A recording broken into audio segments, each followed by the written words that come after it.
Hey yo everybody, it's Johnny5 Alive here and welcome back to another TemTem video. And today we're going to be showcasing and giving you some strategies going into the first major max battle. He gives you a little battle as you depart into Act 2, something that threw me for surprise might throw you for surprise, so it might be nice to prepare yourself for this battle. So stay tuned and let's check it out.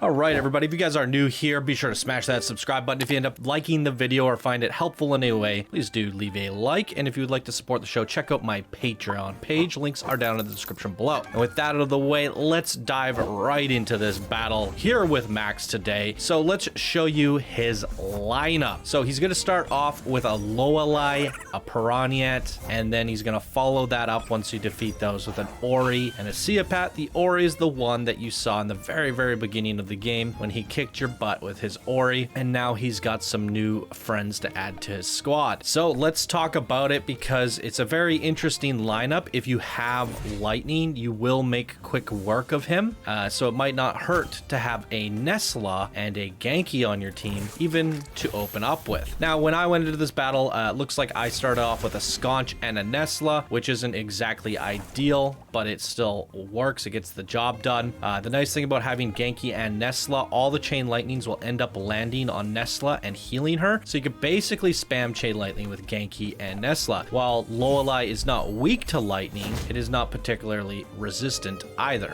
Normally, wind TemTem are weak to lightning. However, because it's a wind plant TemTem in the Lorelei, it kind of negates the process. So you will do regular damage. So that's the thing. If you just spam chain lightning here, you're going to take out the Piranha. He's going to summon Ori up. You're going to take that out. You're going to take out the Seapat. They're going to take out the Barchi. And lastly, they do have a Genki on their squad, which doesn't have many weaknesses other than other digital TemTem and crystal TemTem. And you won't have any of those this far into the game unless you started off with the crystal TemTem at the very beginning of the game. Then that's when you would want to pull it out at the very end there. So it's pretty straightforward battle. You'll see here that my Sconch was taken out pretty quickly, which was followed up by a Genki, which I can then spam the chain lightning. Eventually, my Nesla gets taken out, unfortunately, and I just have to improvise with what I have, using my Hoochik and Sconch to carry me through the rest of the battle. But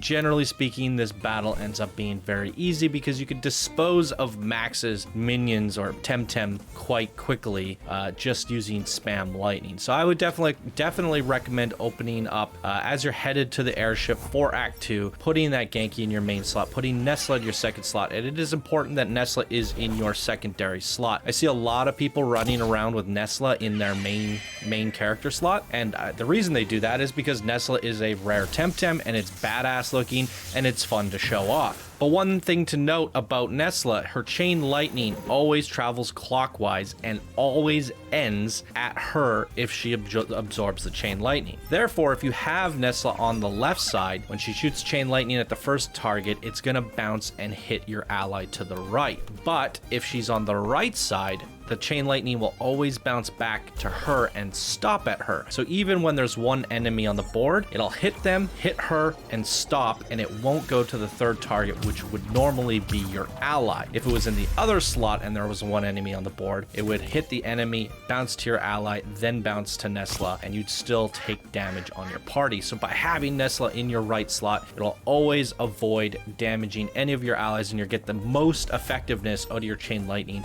especially with a Genki on your squad in the left side. So pretty straightforward battle, this one here with Max, as you guys can see. Made quick work of it, but I still figured I'd show it off to you so you could at least see the lineup, see what you need going prep into it. Maybe you're starting off the game and you don't have a Genki or a Nesla. I would definitely recommend hunting those out. And in the future, as I'm playing through the game, I'm finding all the rare TemTem in the game, and I'm gonna make one big video showing up where you get all the rare TemTem. So be sure to subscribe and check back in for those. And I will have the other bosses coming out soon. So the next boss battle after this and the following ones are going to get progressively harder and harder and be a little bit more competitive and fun to watch. So be sure to subscribe and tune back in for those videos, you guys. And thank you so much for watching, and I'll see you in the next video. Bye now.